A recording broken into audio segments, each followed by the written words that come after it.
yokhudza cement kapatitero cement ameneyo anakwera mtengo mosadziwika bwinobwino koma taona kuti boma talowelerapo tinaona Vitumbiko Mumba engineer Vitumbiko Mumba talowelerapo taona kuti zinthu zasintha padakali pano tili ndi padakali pano nkhani pa MBC pa imene mzinda wa Lilongwe taona kuti fertilizer nthochoka pa 40,000 kufika pa 25,000 cement makamaka cement ku Blantyre taonanso kuti watsika kunzuzu chimodzimodzi timafuna tidziwe kuti zimene zotanthauza chani points zamenepo tibweranso ndi topic ina moserapo matafati amene imeneyi zikutanthauza chani zimenezi Mr. Kasakula nziko muno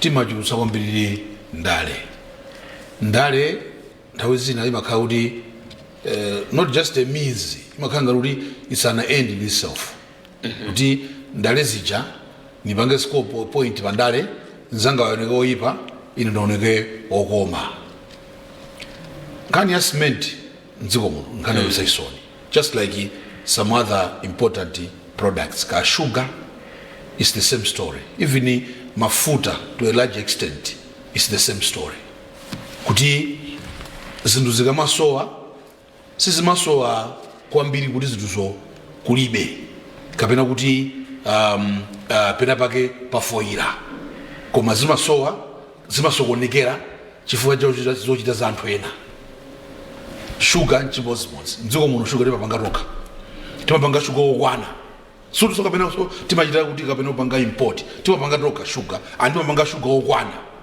winanso irovo imatumiza kunja kugulitsa kuti kunoko amaliza domestic market tipangenso wina oti tigulitse mwene kuti madola timachani koma peza kuti sugar ausowa sugar akwera mtengo modabwitsa amakhala kuti anthu ena oyipa afuna kuti apanga china chake kaya abisa amutsekera akagula kwa irovo iwona utsekera ndere pa market palibe amene alipoyo basi market forces nanga si demand yakula supply ni yochepa zinthu kumakwera. It's the same thing with cement imene ukulankhula kuti cement mdziko muno timapanga tokha cement tili makampani atatu a cement tili Shayona ili ukasungu tili Lafarge kuno ku Blantyre then tili Cement Products Limited ku Mangochi. Ordinarily tifunika current cement yona kuti cement isamakwere makampani atatu alipo okwanaso. What do we see? Basi ungodzuka wikina kumangokwera pa. Guys, what is going on? I mean, zachitika nchani? Somebody is akuvina pa market. Ndipo pano nthawi yachisankho ndiye kuvutiratu kuti basi boba munthu azina mujamakambera president kumpoto kuti anthu azichakwera noyipa. Chimodzi pano mafuta agalimoto. It's true, pamapezeka ma logistical problems sometimes kuti mafuta amavuta. True. Because it's something that we don't manufacture here nzakunja. Koma tima sokonezaso pazochita. It's common knowledge kuti mafuta anthu oyipa akumatenga kupitisa ku Mozambique. Kupitisa kaya ku Tanzania ukumba kulitsa. Koro mafuta ndiwo cheaper because boma nana kuti tikangokweza mafuta ndiyo every product ikwera. They'll find justification ukweza product yonse ndiyo economy anthu avutika.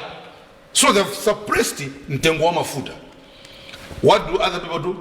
Autenga mafuta acha mwagulisa ku Mozambique. Umaikati mabororo basuka magalimoto chani apolisi agwira sindi kunama anthu amene ndi waboza apolisi agwira ku Mangochi agwira ku Mulanje agwira kuti anthu atusa mafuta even ku Nzimba kwa Jenda anthu atusa mafuta afuna zakugulisa kunja zimakhala zadala ndiye kwachula nkhani ya cement ni chipongwe chabe cha ena oyipa amene amafuna kuti achitepo ndale ena agwiza nawo ndale basi wikino tikhaulise boma tikweze cement. Now what does government do? Any responsible government singangokhala kuti abasi ifeyo poti kuli market forces awawa akweze cement apange zimene akufuna. That doesn't happen. That's why government has no choice but to open the floodgates.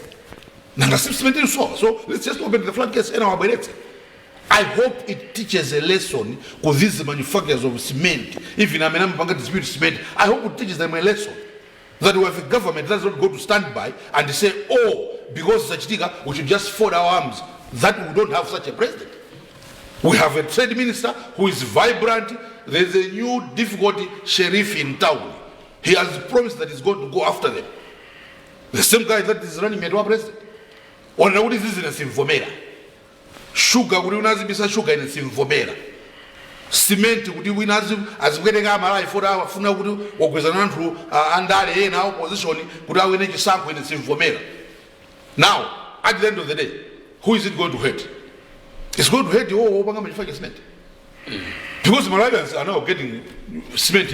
You want to fix 50,000 per bag. Malawians can now buy 26,000 wahunja. Should we suffer if you offer cement and hoamba? Should we suffer because of the politics of people that you want to see this government for? Should we suffer because it's like holding this country to ransom? It's not acceptable. We know it's not good. It's better to it's better. That's the best way. We know importing things has a repercussion on the economy.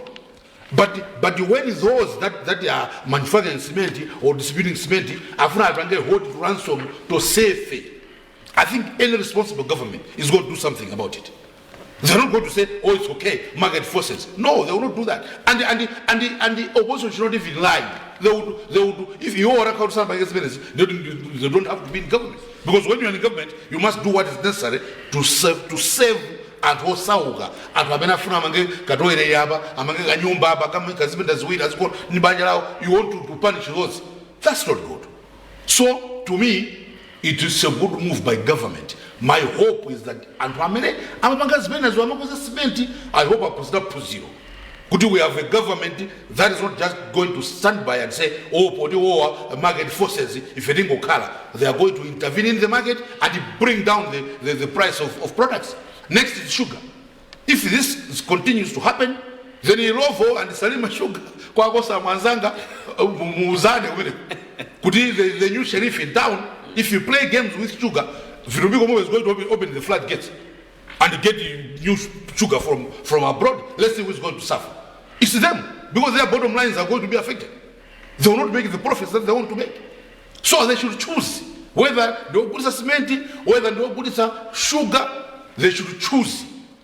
This government, from what we have seen, they are not going to stand by and who are putting a market to go putting to sugar modula, to compare sugar, cement to modula, but just say, that's okay. They don't go stand. Vitumbigo Mumba has promised he's going to open the floodgates of foreign imports. Imports are always foreign, of imports. Of imports and intervene on the market. With only one aim, to serve the people. To save the people from this unscrupulous kind of business that the sugar manufacturers, cement manufacturers, distributors are doing. We're not to see the bomb. Yes. Mr. Mfula. Yeah. Kapena ndi sana bure kwa inu mufanire kwa mpeka sambo kai kapena. Yeah, mnamunga jitire. Amadandaura. Amadandaura atibere kai kwa mpeka sambo. Lero kulumhe. Mr. Mpeka sambo. Mwamba nana kwa Mr. Sambo. Smith ana so wanditu. Kwa pafupi wiki mots. Wiki mene adakwera kwa mbiri mtengo. Manthu amati mapita mashopu akulu amanena kuti kumene akuchokerako ali kwa driver lathala kumeneko akuti mudikire atibweresera kuma atseka kai. 1 week imene cement anakwera mtengo wambichoka pa 20,000 fika 50,000. Avitomeko mumba kubwera unota masewera ma afro kuzala akasakula. Pata akali pano cement awupezeka mtengo wa 25,000 wacha. Ino mukuti bwanji. Program yapitayo tidali na kuti anthu akumakumana kuliwonde mukumbuka. Yes, unaendelea chocho. Akumakumana kuliwonde zimene amakapangana kumapangana kumeneko. Akumapangana kuti tiyang'ane zinthu zimene anthu amagwiritsa ntchito ndelisewere ndi zinthu zimenezo kuti anthu akwiye. Ndi zimene amakambirana kuliwonde. Madzi, magetsi, simenti, sugar, adzitseka madzi unatseka magetsi, mazimitsa magetsi. Basi kuti adindo adzisowa mtendere zimene akumakambana zimene zokumeneko akuti pajewa amatali system. koma ndisanabwere kumeneko mundilole ndifotokozeka nkhani kapena ndifunsefunso kodi munthu utapita ku chilendo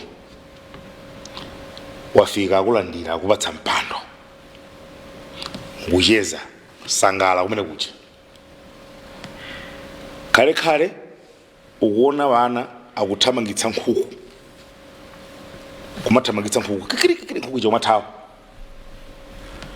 nkhuku ija pothawa nkudzabisala kupasi kwa mpando umenewe wakhala mulendowe kodunga igwire nkhukuyo nkuapatsira ana aja ndikufuna mmalawi aliyense ayankhe apereke maganizo ake pafuso mulendo uli kwa eni yake ana akuthamangitsa nkhuku iwe yakulandira ndiwaona ana akuthamangitsa nkhuku ija nkudzagwera kudzabisala kupasi kwa mpando wakhalawo kodi nkhukuyo ungayigwire kuchilendo yankho lake ndi ayi sungagwire chifukwa sukudziwa kuti nkhuku yako ithamangitsa fayani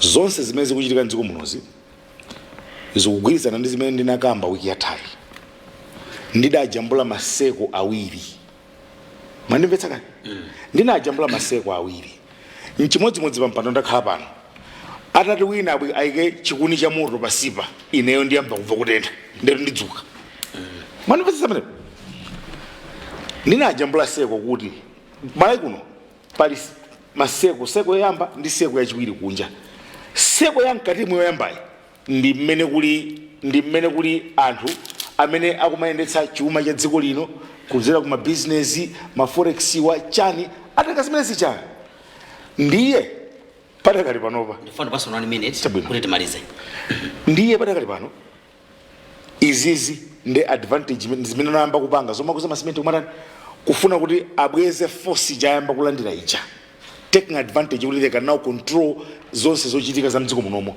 which is not right and it's not going to happen ndi chifukwa chake mwaona china mumba jakuti inu will come after you will come after ifo zosazimveka kuti wiki yomweyo anthu kula cement 30,000 wiki yomweyo 40,000 wiki yomweyo 25,000 wiki imodzi munga kuti katatu cement what has happened klinka wina akutengedwa ku Malawi konkuno magetsi aku Malawi konkuno antchito aku Malawi konkuno what has triggered this rise within a week chabwino ndathokoza kwambiri Mr. Mpekesamba ndibweranso kwa inu koma sinamaliza ndibwera kwa inu kozo mwambiri chabwino padakali pano tifuna kuti tipereke kwa anzathu kulilongwe kumene mtsogoleri wa dziko lino Dr. Lazarus Chakwera akuchititsa misonkhano yoyimayima ndiye tikuperekeni kumeneko koma programu iyi ikufika nesoni nthawi ina mwakoma nonse